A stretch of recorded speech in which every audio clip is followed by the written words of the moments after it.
Baik, kita mulakan. Bismillah wassalatu wassalamu ala Rasulillah wa ala alihi wa sahbihi wa man walah. Kita teruskan dengan kuliah yang kedua, iaitu mensyarahkan kitab Syarh Sunnah karangan Imam Al-Barbahari rahimahullah, yang wafat pada tahun 329 Hijrah. Imam Al-Barbahari dalam kitabnya yang cukup penting, yang cukup bermanfaat buat umat Islam, seterusnya dalam perkara yang ke-18, sesudah Imam Al-Barbahari menyebutkan tentang beriman dengan timbangan amalan kebaikan di hari kiamat, beliau rahimahullah menyebutkan dalam perkara yang ke-18 tentang beriman dengan azab kubur serta malaikat Munkar Nakir. Kita lihat Imam Al-Barbahari dalam perkara yang ke-18 ini, dia masih lagi membincangkan tentang akidah, ya, secara amnya.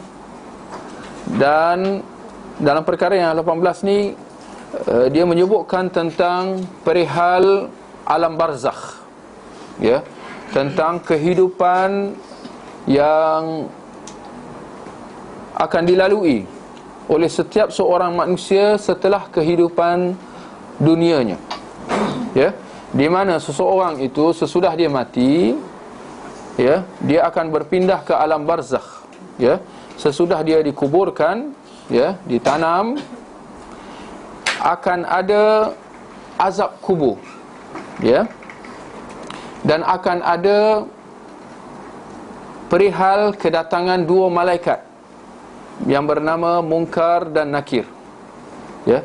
Ini adalah di antara keadaan-keadaan, ya, yang pasti akan dilalui oleh setiap seorang manusia, ya. Maka dalam kehidupan alam kubur ini, ya, di antara akidah Ahlus Sunnah wal Jamaah, mereka beriman bahawa kehidupan alam barzakh ini adanya nikmat dan adanya azab. Adanya nikmat untuk orang-orang yang beriman, dan adanya azab bagi orang-orang kafir dan mereka yang melakukan dosa-dosa dan maksiat, ya. Maka dalam alam barzakh, dalam alam kubur, ada ujian atau fitnah di mana Allah Subhanahu Wa Taala akan menetapkan kata-kata orang-orang yang beriman. Allah akan tetapkan kata-kata orang yang beriman, atau boleh kita kata Allah akan memperteguhkan hati orang-orang yang beriman, ya, tatkala mereka berdepan dengan fitnah, ujian alam kubur itu, ya. Baik, dalam hal ini saya berbesar hati untuk nak membacakan sebuah hadis yang cukup kata apa, cukup panjang, ya, dan apa, cukup terkesan, ya, untuk kita hayati. Hadis ni memang panjang, 6 muka surat. Jadi minta tuan-tuan dan puan-puan tenangkan diri dan fokus mendengar hadis ni. Hadis kesemua daripada mula sampai habis, ya. Hadis yang sahih, Ya, bukan cerita dongeng, bukan cerita penglipu lara. Bahkan sebaliknya, biarlah satu hadis yang insya-Allah akan menyentuh jiwa kita. Hadis ini dikenali sebagai hadis Al-Bara bin Azib, merujuk kepada seorang sahabat, ya. Nama dia Al-Bara bin Azib radhiyallahu an, tentang perihal alam kubur, ya. Apakah yang akan berlaku ketika mana seorang itu mati dan dikuburkan, ya. Baik. Berkata Al-Bara bin Azib radhiyallahu an, kami keluar bersama Nabi SAW membawa jenazah seorang lelaki Ansar sehingga kami pun sampai di perkuburan. Sementara menunggu jenazah dimasukkan ke dalam liang lahat, Rasulullah SAW pun duduk menghadap kiblat dan kami pun ikut duduk di sekeliling baginda, seolah-olah di atas kepala kami terdapat seekor burung. Ini balaghah, perumpamaan, nak menunjukkan kekhusyukan serta apa?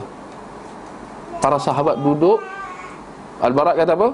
Seolah-olah terdapat seekor burung di atas kepala setiap seorang kami. Maksudnya mereka duduk diam, tak bergerak. Kerana kalau gerak-gerak burung tu larilah, kan? Seolah-olah di atas kepala kami terdapat seekor burung.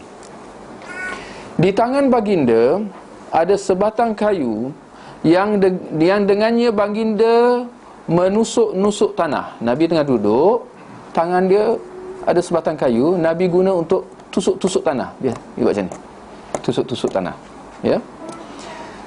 Baginda melihat ke langit, kemudian menunduk ke tanah. Baginda memandang ke atas, kemudian ke bawah sebanyak 3 kali. Kemudian baginda bersabda, berlindunglah dengan Allah daripada azab kubur. Berlindunglah dengan Allah daripada azab kubur. Baginda mengulanginya sebanyak 2 atau 3 kali. Lalu baginda berkata, ya Allah, aku berlindung denganmu daripada azab kubur, sebanyak 3 kali. Kemudian baginda bersabda, sesungguhnya seorang hamba yang beriman, ketika hampir berakhir kehidupan dunianya dan bermulanya kehidupan akhiratnya, turunlah kepadanya malaikat-malaikat yang putih wajahnya bagaikan matahari. Ini bagi apa? Bagi orang yang beriman. Mereka datang membawa kain kapan dari syurga dan wangian syurga. Mereka kemudian duduk di depan orang itu sejauh mata memandang. Ini ramai malaikat datang, ya, sejauh mata memandang. Lalu datang malaikat maut alaihi salam. Dia duduk di kepalanya, di kepala orang yang nak mati itu, seraya berkata, wahai roh yang baik. Dalam riwayat lain dikatakan, jiwa yang tenang, keluarlah menuju keampunan dan keredaan Allah. Lalu roh itu keluar mengalir bagaikan mengalirnya titisan air dari muncung bekas air, dan malaikat maut pun mengambilnya. Dalam riwayat lain, sampai ketika roh itu keluar, maka seluruh malaikat antara langit dan bumi dan seluruh malaikat di langit berselawat kepadanya, dan dibuka buatnya pintu-pintu langit. Tidak ada penjaga pintu-pintu itu, melainkan mereka berdoa kepada Allah agar roh itu naik dari arah pintu mereka. Ketika malaikat maut mengambil roh itu, para malaikat yang lain tidak membiarkannya walau sekelip mata, sehingga mereka mengambilnya dan meletakkannya dalam kain kafan serta wangian yang mereka bawa itu. Malaikat maut cabut, ya, lalu mereka terima, ya, malaikat-malaikat tadi itu. Itulah firman Allah, dia diwafatkan oleh malaikat-malaikat kami dan mereka tidak lalai, ya, tidak lalai dalam melaksanakan tanggungjawab tu, ya. Surah Al-An'am ayat yang ke-61. Dia keluar dari situ dalam keadaan bau aroma kasturi terharum yang ada di atas muka bumi. Mereka naik membawa roh itu. Para malaikat membawa roh itu naik. Dan setiap kali mereka melewati sekumpulan malaikat, yakni yang lain, mereka akan berkata, roh siapakah yang baik ini? Malaikat yang membawa menjawab, ini adalah Fulan bin Fulan. Disebutkan namanya yang terbaik, yang biasa dia dipanggil ketika di dunia.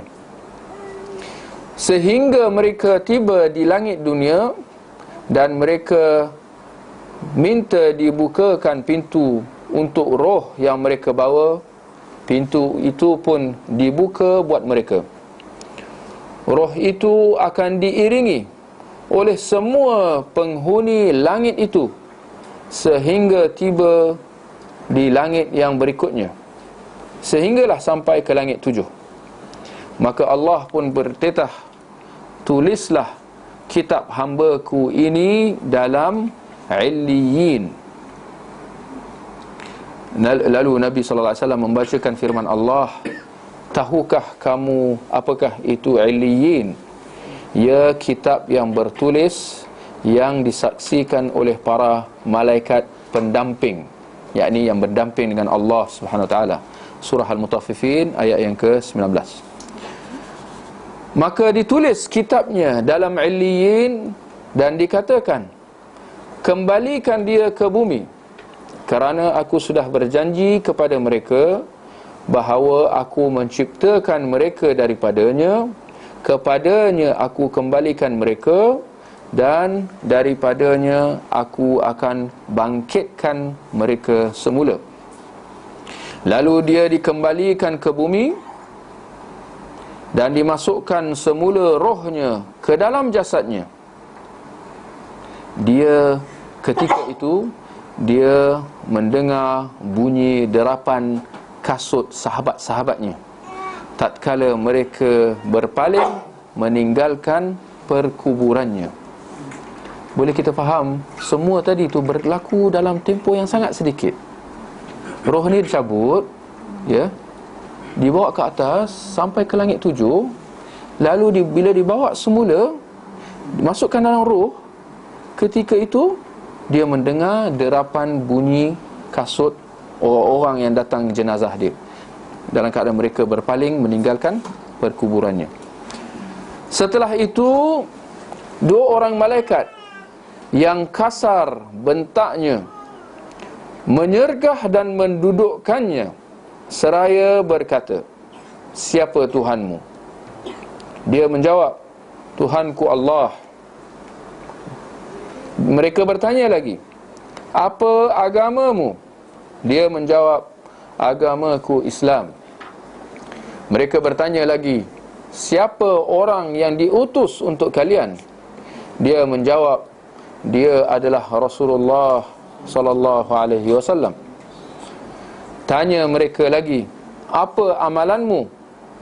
Jawabnya, aku membaca kitab Allah, beriman dengannya dan membenarkannya. Mereka, yakni kedua malaikat tadi, membentaknya dalam pertanyaan, siapa Tuhanmu, apa agamamu, siapa nabimu. Itu adalah fitnah, yakni ujian terakhir yang dihadapkan kepada seorang mukmin, dan itulah yang difirmankan oleh Allah.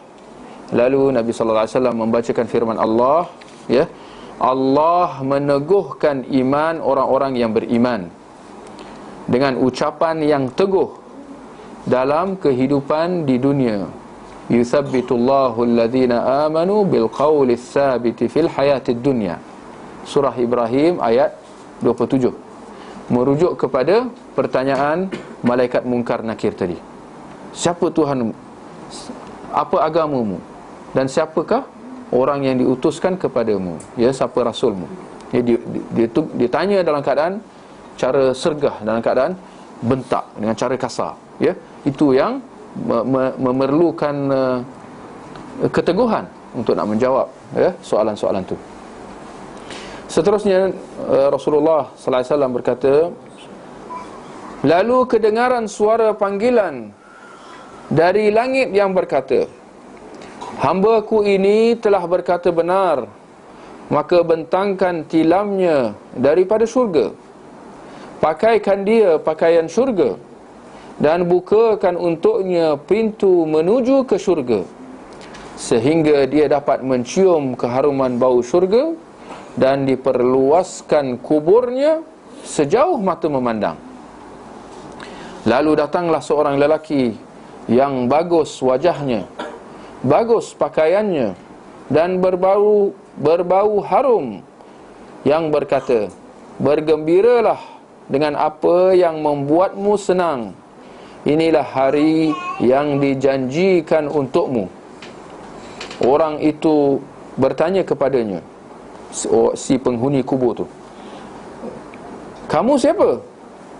Wajahmu adalah wajah yang datang membawa kebaikan. Orang itu menjawab, aku adalah amal solehmu. Demi Allah, aku tidak mengetahui tentangmu kecuali engkau cepat melaksanakan perintah Allah dan lambat mengerjakan kemaksiatan terhadap Allah. Maka Allah membalasmu dengan kebaikan. Kemudian dibukakan buatnya salah satu pintu syurga dan salah satu pintu neraka, dan dikatakan, ini adalah tempatmu kalau kamu bermaksiat terhadap Allah, tetapi Allah telah menggantinya dengan yang ini. Tatkala dia melihat apa yang ada di dalam syurga, dia berkata, Tuhanku, percepatkanlah hari kiamat agar aku dapat kembali kepada keluargaku dan hartaku. Dikatakan kepadanya, bertenanglah. Rasulullah sallallahu alaihi wasallam selanjutnya berkata, adapun kalau yang mati itu adalah orang kafir, ketika hampir berakhir kehidupan dunianya dan bermulanya kehidupan akhiratnya, akan datang kepadanya malaikat-malaikat yang kasar lagi bengis. Mereka berwajah hitam dan mereka membawa bersama mereka pakaian daripada neraka. Mereka duduk di hadapan orang kafir itu sejauh mata memandang. Lalu datanglah malaikat maut, duduk di kepalanya dan berkata, wahai jiwa yang jelek, keluarlah menuju kemurkaan dan kebencian daripada Allah. Lalu rohnya keluar dari jasad dan disentap umpama sabut yang berserat banyak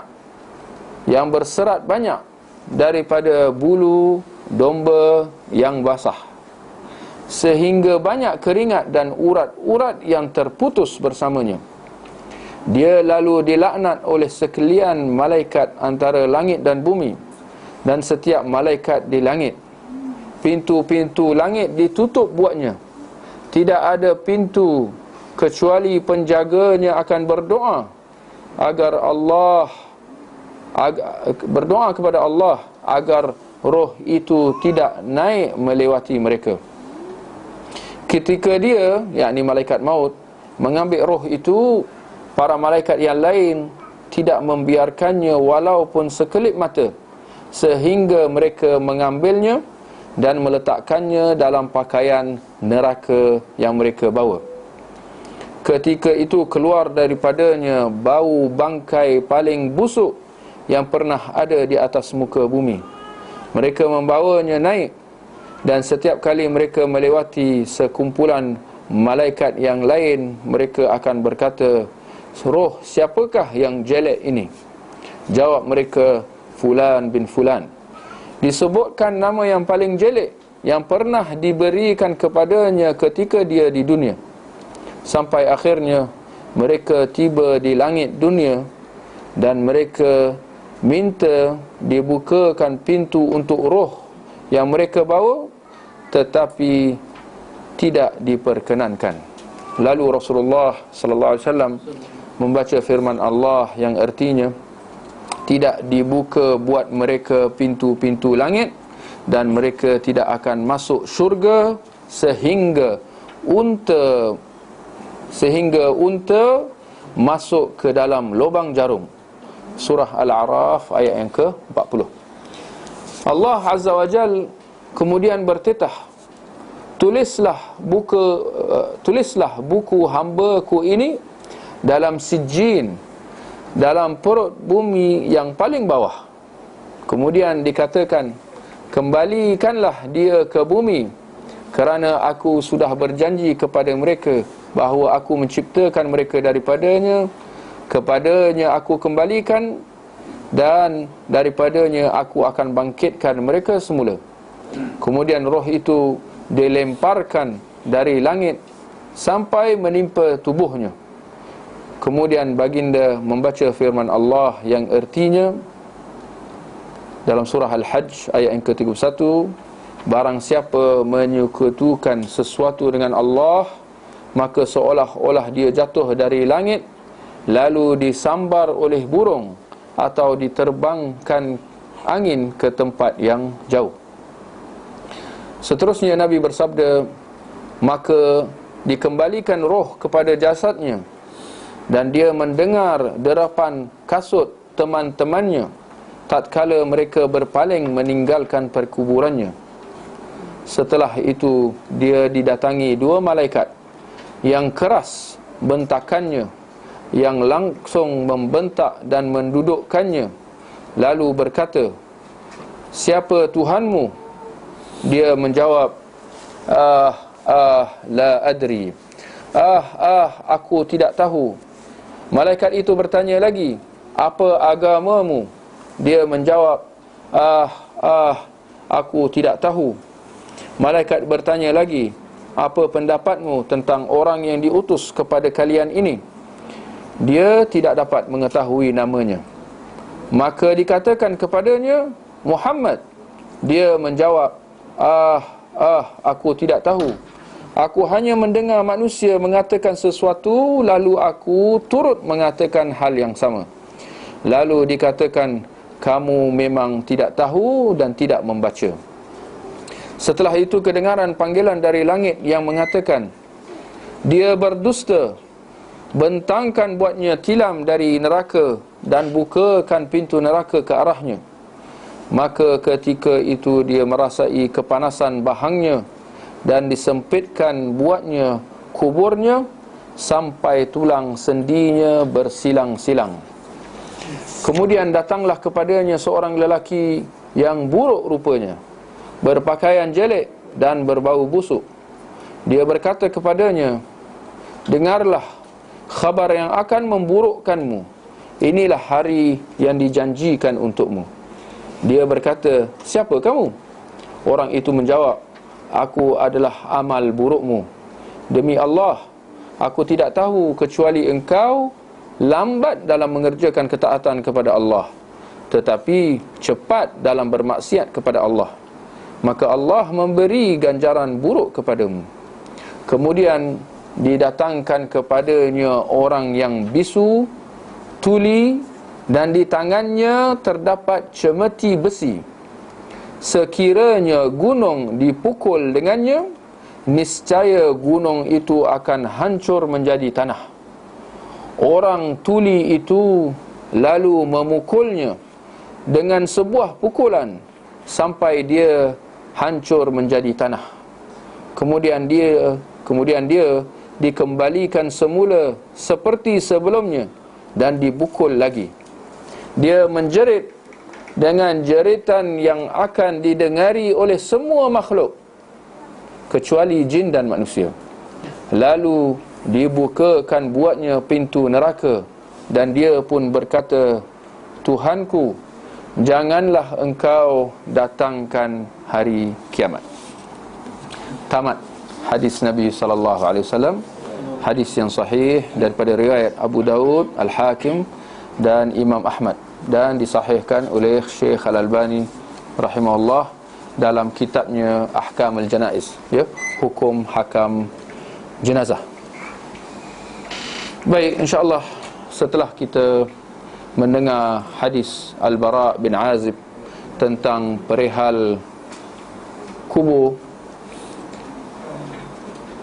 tidak heranlah mengapa Nabi SAW dalam hadis yang sahih daripada riwayat Muslim menganjurkan supaya kita berdoa memohon daripada Allah perlindungan daripada azab kubur. Ya. Bolehlah tulis, hafal doa ni. Kalau siapa yang tak hafal lagi, elok hafal ni. Ya. Nabi dalam hadis ini mengatakan, sekiranya seorang kamu bertasyahud, yakni dalam salat, maka hendaklah dia sesudahnya meminta perlindungan daripada Allah daripada 4 perkara. Ya. Ini doanya. Allahumma inni a'udzu bika min azabi jahannam. Kalau siapa yang tak boleh tulis bahasa Arab, paling tidak tulis terjemahannya. Ya. Kalau tak boleh hafal bahasa Arabnya, hafal terjemahannya dan baca dalam solat. Ya Allah, aku berlindung denganmu daripada azab jahannam, azab neraka jahannam. Wa min azabil qabr, dan daripada azab kubur. Wa min fitnatil mahya wal mamat, dan daripada ujian kehidupan dan kematian. Wa min syarri fitnatil masihid dajjal, dan daripada kejahatan fitnah dajjal. Ya. Sangat-sangat dianjurkan supaya kita hafal doa ni. Ya.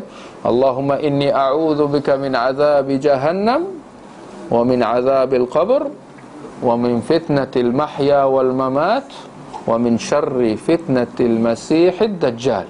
Ya, ini bahasa Arabnya lah. Ya, riwayat Imam Muslim. Kalau susah nak hafal, ya, jangan lepaskan peluang ini supaya baca, hafal dalam bahasa Melayu. Ya, apa juga bahasa yang kita senang, bahasa Melayu. Ya, terjemahannya. Dan jangan sekali-kali merasa sangsi, ragu-ragu untuk dibaca walaupun terjemahan itu dalam solat. Ya. Kerana jika tidak, jelas kita telah melepaskan satu peluang, ya, untuk kita membaca doa ini walaupun terjemahannya, ya, saat-saat kita sangat memerlu kepadanya, iaitu ketika kita solat. Kerana itu adalah waktu mustajabnya. Selepas tasyahud, sebelum salam, kita baca doa ni. Ya, Allahumma inni a'udzubika min azabi jahannam wa min azabil qabr wa min fitnatil mahya wal mamat wa min syarri fitnatil masihid dajjal. Atau terjemahannya, ya Allah, aku berlindung denganmu daripada azab api neraka, daripada azab kubur, daripada ujian kehidupan dan kematian, dan daripada kejahatan fitnah dajjal. 4 perkara. Ya, kita minta perlindungan daripada 4 perkara. Ini adalah 4 perkara yang paling kita takuti. Ini 4 perkara yang paling besar yang mengancam kita sebenarnya. Ya, yang kita perlu berwaspada daripadanya. Ya, 4 perkara ini. Ya. Jadi hafal doa tu. Silap saya lah, ada buku yang cakap ayat yang jahannam tu nombor 2, Kubra tu nombor 1. Macam mana? Dia terbalik. Allahumma inni a'udzubika min azabil qabr min azabil jahannam. Ya, ini perbezaan riwayat. Ya. Kedua-duanya sahih. Ya. Kedua-duanya boleh diamalkan. Nak baca ni kadang-kadang atau yang ni kadang yang lain, tak ada masalah, ya. Atau nak baca satu saja, yang mana kita hafal pun tidak ada masalah, ya. Apa yang penting baca. Apa yang penting doa. Apa yang penting kita mohon, ya, dalam solat kita, bukan di luar solat. Jauh sekali nak dibaca secara berjemaah, beramai-ramai dengan tekong imam. Kita sekadar amin, amin, amin, amen, amen, amen, amen, ya. Kita khawatir kita jadi macam orang Nasara, ya. Ini adalah doa yang kita baca bersendirian, ya, bukan doa berjemaah. Baca bersendirian dalam solat, ya, selepas tasyahud, sebelum salam, dalam apa juga solat kita, ya, solat fardu ataupun solat sunat, ya, dibaca doa ini, ya. Boleh, insyaAllah. Apa maksudnya kejahatan Dajjal? Dajjal memang dahsyat. Dajjal memang dahsyat. Dajjal memang jahat. Dan Dajjal dia membawakan ujian malapetaka yang paling besar, ya, ketika di dunia ini, ya. Kalau siapa yang hidup ketika itu, itulah ujian yang paling hebat yang akan dirasainya, yang mana majoriti, ramai orang akan tertewas di hadapannya. Mereka akan tertipu dengan fitnah Dajjal tu. Apa fitnah Dajjal tu? Dia tidak lebih dan tidak bukan mengajak kepada kekufuran. Itu adalah fitnah yang paling besar. Apa fitnah paling besar? Kufur, syirik. Ujian yang paling hebat apa? Oh, rugi bisnes, anak mati, jatuh penyakit, atau kita aksiden, na'udzubillah, benda terbakar. Ini semua ujian. Tapi ini tidak ada nilai, tidak ada tandingannya kalau dibandingkan dengan ujian kekufuran. Jadi kafir, jadi orang musyrik, ya. Itulah ujian yang dibawakan oleh Dajjal. Tapi bezanya adalah dia membawanya dengan, dia mengajak kepadanya dengan berbagai-bagai muslihat, dengan berbagai-bagai tarikan propaganda, dengan berbagai-bagai dakwah, kata-kata manis, kata-kata yang memukau orang yang mendengarnya. Keadaan itu, saat ketika Dajjal itu datang, dia sangat-sangat menduga, ya. Antaranya adalah ketika mana keadaan kemarau, manusia dalam keadaan kelaparan, manusia dalam keadaan sangat dahaga. Dia datang kepada manusia dan berkata, sekiranya aku menurunkan hujan dan aku menumbuhkan tanam-tanaman untuk engkau minum dan makan, adakah engkau akan beriman dengan aku bahawa aku adalah Allah? Kerana hanya Allah yang menurunkan hujan, hanya Allah yang mengeluarkan tanam-tanaman. Maka orang yang lemah imannya akan berkata ya. Lalu dengan kuasa Allah beri dia kuasa untuk dia menurunkan hujan, menumbuhkan tanam-tanaman. Maka ketika itu ramai dalam keadaan tengah lapar, dalam keadaan dahaga, ya, mereka akan beriman dengan Dajjal bahawa dia adalah Tuhan. Macam-macam lagi ujian. Sekiranya aku menyembuhkan kau daripada penyakit, kau akan beriman dengan aku. Sekiranya aku menyembuhkan, aku menghidupkan semula kedua ibu bapa engkau, engkau akan beriman dengan aku. Orang itu teruji. Siapa tak nak jumpa mak bapak di balik yang dah mati, dalam keadaan sedih barangkali, maka dihidupkan. Tetapi hakikatnya itu semua adalah syaitan yang menampakkan diri mereka seperti ibu bapanya, ya. Mereka tidak dihidupkan semula, ya. Tetapi itulah dia, ya. Ini antara ujian-ujian Dajjal, ya. Dia membawakan hujah-hujah, dia membawakan seolah-olah mukjizat, ya, yang menunjukkan ketuhanannya, kekuasaannya, ya. Kerana itu tidak ada seorang nabi melainkan dia memberi amaran kepada kaumnya sebelum Nabi Muhammad, ya, tentang kedatangan Dajjal. seperti mana yang disebutkan oleh Nabi sallallahu alaihi wasallam. Tidak ada seorang nabi melainkan dia memberi amaran kepada kaumnya akan kedatangan Dajjal. Dan aku juga memberi amaran kepadamu akan kedatangan Dajjal. Cuma aku menjelaskan kepada engkau bahawa dia bermata satu, dan sesungguhnya Tuhanmu tidak bermata satu. Ya, itu saja dah jadi bukti sebenarnya bagi orang yang beriman, bagi orang yang teguh imannya dengan ilmunya yang benar. Itu je dah bukti. Tengok Dajjal dia, alah engkau ni bukan engkau bukan Tuhan, kau Dajjal. Yang mana nak mendajjal orang? Tapi itulah dia.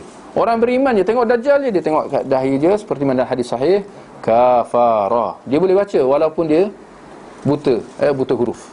Ya. Tapi inilah dia khas buat orang yang beriman. Adapun rata-rata masyarakat, ya, mereka akan tertipu dengan Dajjal dengan menyangka bahawa dia adalah Tuhan. Tapi inilah dia. Musuh-musuh Islam sentiasa berusaha untuk mendajjal umat Islam sebelum kedatangan Dajjal itu sendiri, ya, daripada kalangan orang-orang Yahudi dan pengekor-pengekornya, ya. Banyak sekarang yang saya nampaklah, ini perhatian saya, permainan anak-anak tak semena-mena, entah apa makhluk, entah matanya sesuatu, apa dipanggil dia? Monster Inc. Monster. Tu. Ini permainan anak-anak. Bahkan dijual di pasaran. Seburuk-buruk makhluk. Apa benda makhluk ni? Mata satu besar. Tapi itu dia. Pun ada juga di kalangan masyarakat kita yang salah faham juga tentang Dajjal. Dan kita tidak menolak kebarangkaian bahawa orang kafir Yahudi pun itu pemahaman dia tentang Dajjal, bahawa Dajjal ni mata dia satu kat tengah. Bukan. Nak Dajjal bukan mata satu kat tengah ni, ya. Dia mata dia dua, cuma sebelah kirinya dia tak berapa nampak, macam buta, ya. Tapi itulah dia. Kenapa sejak kebelakangan ini permainan-permainan kanak-kanak ni, makhluk tu bermata satu. Kita tidak menolak kemungkinan bahawa ini adalah usaha untuk mereka supaya membiasakan anak-anak kita, ya, dengan benda-benda ni, supaya bila datang Dajjal tu,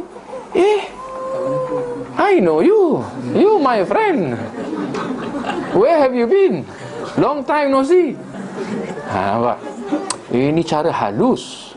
Jangan kita pandang remeh, ya. Kerana muslihat dia datang dengan cara yang tanpa kita rasa, tanpa kita perasan, ya. Alah mainan. Ini dia, ya. Apabila kita mengambil mudah tentang benda-benda ni, ya. Tapi kita yakin dan percaya, ya, bahawa ini adalah sesuatu yang tertulis. Bahkan di dalam kitab-kitab orang Yahudi dan Nasrani, ya. Mereka beriman dengan Dajjal itu. Walaupun dengan pemahaman yang menyeleweng, orang Yahudi mereka beriman dengan Dajjal, tetapi mereka beriman bahawa Dajjal itu sebagai penyelamat mereka, sebagai ya, orang yang ditunggu-tunggu, ya. Orang Kristian pun beriman dengan Dajjal itu, tapi mereka tidak beriman dengan pemahaman kita bahawa Dajjal ni rosak. Tak, mereka beriman sebalik, bahawa Dajjal ini adalah penyelamat mereka. Orang Syiah mereka beriman dengan Dajjal juga, tapi Dajjal itu mereka beriman sebagai Imam Mahdi. Jadi jangan terkejut bahawa di akhir zaman nanti pengekor-pengekor Dajjal ini akan terdiri bukan saja daripada kalangan orang Yahudi, bahkan orang Nasrani, dan jangan terkejut bahkan di kalangan orang-orang Islam yang tersasar, yang menyeleweng akidahnya, khususnya daripada kalangan orang-orang Syiah. Bahkan orang Syiah ni sebenarnya, ajaran Syiah itu sendiri berasal daripada Yahudi. Syiah, Yahudi, Syiah. Upacara-upacara dia, akidah-akidah dia, sama sekali bukan daripada Islam. Datang daripada mana? Banyaknya berunsurkan kepada Yahudi. Taqiyah, menipu, ya, Taqiyah ni menipu ni apa ni? Ini Yahudi. Ini tabiat orang Yahudi, menipu. Memang itu ajaran dia. Ya. Jadi ini kita semua kena berhati-hati dengannya, ya. Menyebut tentang beriman dengan azab kubur, ya, serta beriman dengan mungkar nakir, ya, di samping, ya, perihal-perihal tentang alam barzakh yang kita telah sebutkan sebahagian daripadanya dalam hadis Al-Bara' bin Azib tadi, ya. Ini adalah satu yang kita perlu beriman dengannya. Kenapa? Kerana dia disebutkan oleh Nabi sallallahu alaihi wasallam dalam hadis yang sahih, ya. Apa yang dibawakan oleh Nabi, kita menerima dan membenarkannya, ya, serta beriman. Kita berserah diri kepadanya tanpa kita meletakkan apa juga syarat dan batas, dengan berpandukan akal ataupun hawa nafsu kita. Sama sekali tidak. Ini bukan sifat orang yang beriman. Orang yang beriman apabila datang kepadanya kata Allah atau kata Rasulnya, dia akan menerima dan mengambil dan melakukan apa yang sejajar dengannya. Cumanya, ya, hal ini berbeza dengan golongan Mu'tazilah, golongan ahli kalam Mu'tazilah, ya. Dan mereka, dan kuncu-kuncu mereka lah, dan mereka yang membawa kefahaman Mu'tazilah itu, di mana mereka menafikan tentang adanya azab kubur. Mereka ni daripada kalangan orang Islam, tapi mereka kerana prinsip-prinsip yang mereka letakkan, mereka menafikan azab kubur dan segala yang ada di dalam kehidupan alam barzakh tu, tentang mungkar nakir tu, semua mereka nafikan. Atas alasan apa? Bahawa hadis tentangnya, termasuklah al-hadis Al-Bara' bin Azib dan banyak lagi hadis-hadis yang lain, mereka kata bahawa hadis ini ahad, dan hadis ahad tidak boleh diguna pakai dalam akidah. Ini adalah satu falsafah yang tidak berdiri di atas landasan syarak, ya. Termasuklah di kalangan mereka yang mendukung pemahaman Mu'tazilah ini pada hari ini adalah Hizbut Tahrir, ya. Hizbut Tahrir, dia punya headquarters dia dekat Bangi, kat Bangi, ya. Dia Hizbut Tahrir ni mula kat mana? Kat Palestin. Ke Palestin ke? Tahun 50-an dulu, kat Palestin sana. Tak semena-mena dibuka cawangan kat sini. Dan ada pengekor-pengekornya daripada kalangan masyarakat kita. Mereka yang kata, orang Melayu kita, azab kubur tak ada lah bang. Tak ada Syekh, azab kubur, ini semua dongeng, ini semua tak sah, batil, macam-macam dia orang kata. Ini semua subhat lah. Kita kena berhati-hati, ya. Baik, insyaAllah, kalau ada sebarang pertanyaan sebelum kita akhiri kuliah kita pada hari ini.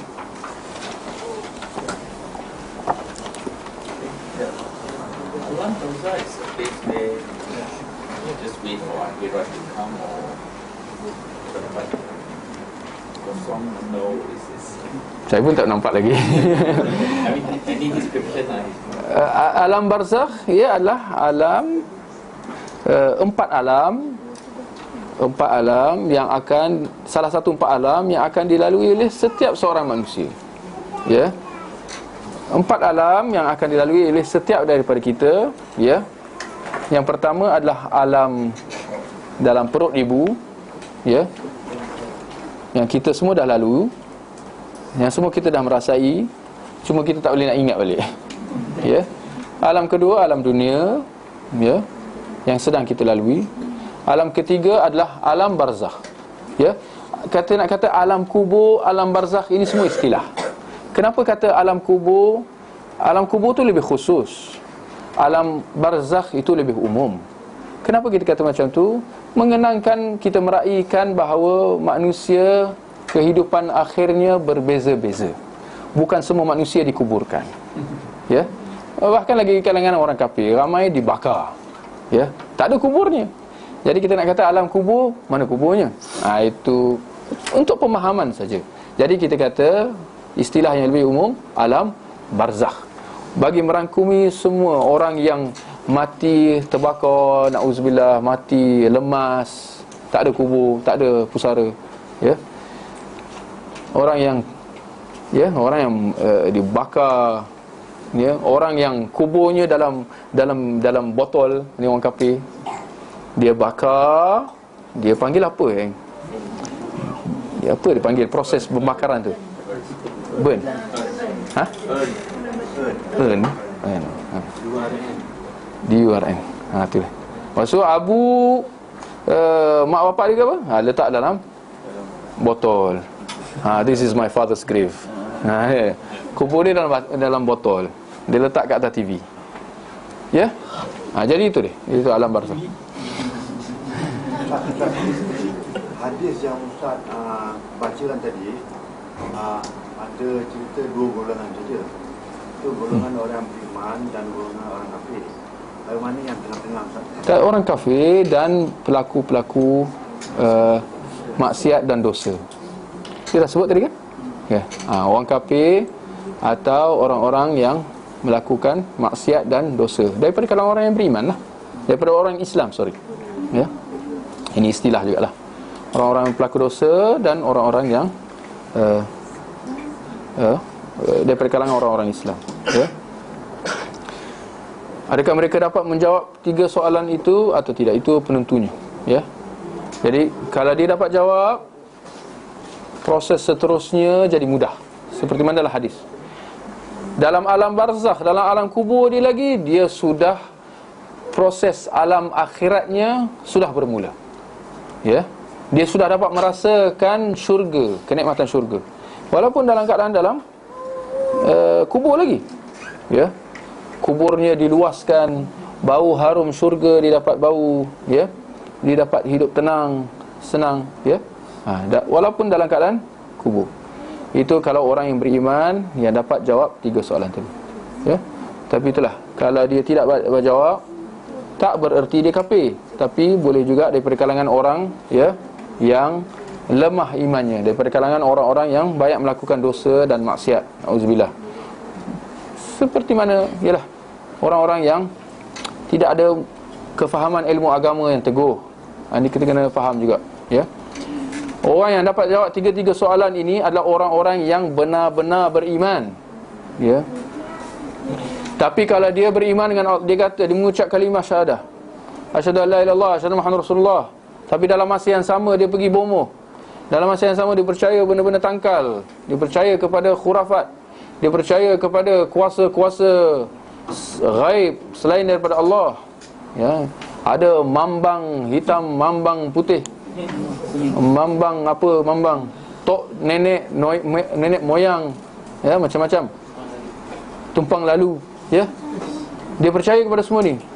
Adakah mereka ni akan dapat jawab dalam kubur ketika ditanya siapa Tuhanmu?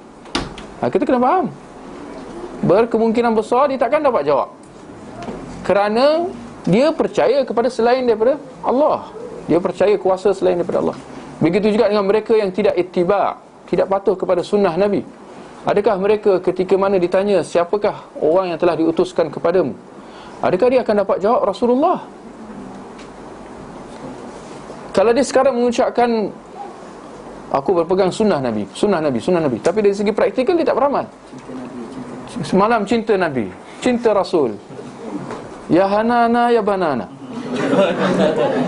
dia selawat-selawat, tapi dari segi praktikal dia tidak beramal dengan sunnah Nabi dengan erti kata yang sebenar. Kerana agama Islam adalah bukan kata-kata, bukan manis di mulut, tapi perlu secara praktikal. Adakah mereka ni akan dapat jawab soalan 3 soalan tadi? Kita kata besar kemungkinan tidak, ya. Kita kena faham semua tu, ya, tentang siapakah mereka yang akan dapat jawab dan siapakah mereka yang akan gagal dalam ujian kubur tu, ya. Apakah agama engkau? Ini juga, apakah agama engkau? Adakah semua orang yang mengaku Islam dia akan dapat jawab? Kita jangan cepat buat kesimpulan mudah, ya. Kerana ramai daripada kalangan masyarakat Islam kita hari ni, ya, ada kita nampak muka-muka dia hari-hari ni, tak payahlah kita sebut nama. Orang Kristian, tak apalah, itu hak dia. Kita hormat agama mereka, kita hormat agama dia. RIP, kepada Allahyarham. Kita sedekahkan Al-Fatihah kepada Allahyarham yang baru mati. Ini apa ni? Dia Islam. Dia kata, dia tahu orang ini bukan Islam, tetapi tindak tanduk dia jelas seolah-olah dia memperakui agama-agama selain daripada Islam ini. Mereka ini, adakah mereka akan dapat jawab soalan mungkar nakir, siap apa agama kamu? Adakah mereka akan terus dapat jawab agama ke Islam? Sedangkan mereka di dunia agama semua sama. Orang Yahudi, Nasrani, tak apa, itu pilihan mereka, free of choice, free of religion. Kita hormat mereka. Ini semua ijtihad. Oh, ijtihad. Mereka ijtihad tapi mereka tersasar. Allah macam-macam dalih. Tanpa secara pasti mereka kata inna ad-dina 'indallahil Islam. Sesungguhnya satu-satu agama yang benar di sisi Allah adalah Islam. Kita tanya kat masyarakat keluar. Ini soalan yang mudah sebenarnya. Soalan basic. Tapi saya ragu bahawa ramai akan dapat menjawabnya. Ini soalan cukup mahdir. Selain daripada orang Islam yang mati dalam kekufuran, mati dalam keadaan kekufuran, dengan erti kata yang sebenarnya lah, ya, maknanya dia tak pernah mengucap kalimah syahadah, tak pernah solat, dia memang, kita tahu sepanjang hidup dia kafir. Baik, soalan dia, selain daripada orang Islam mati dalam keadaan kafir, masuk syurga ke neraka? Alhamdulillah, ni semua jawab saya yakin dan pasti, itu sepatutnya. Tapi kat luar sana jangan terkejut kalau ada orang kata bergantung. Kalau dia orang baik, dia mungkin masuk syurga, mungkin Allah ampunkan dia, kerana Allah tu maha pengampun kan, Allah maha penyayang. Dia selalu pemikiran dia, ini akidah, masalah prinsip dia tak boleh nak jawab. Kerana itulah ada yang datang, ada hamba Allah ni kata, sedekahkan Al-Fatihah kepada Allahyarham yang baru mati baru ni. RIP, rest in peace. Rest in peace. Dalam kubur, kita dah dengar kisah kubur tadi kan? Kan? Baik, insyaAllah saya ingat cukup sekadar itu. Kita akhiri dengan tasbih kafarah. Subhanakallahumma wa bihamdik, asyhadu an la ilaha illa ant, astaghfiruka wa atubu ilaik.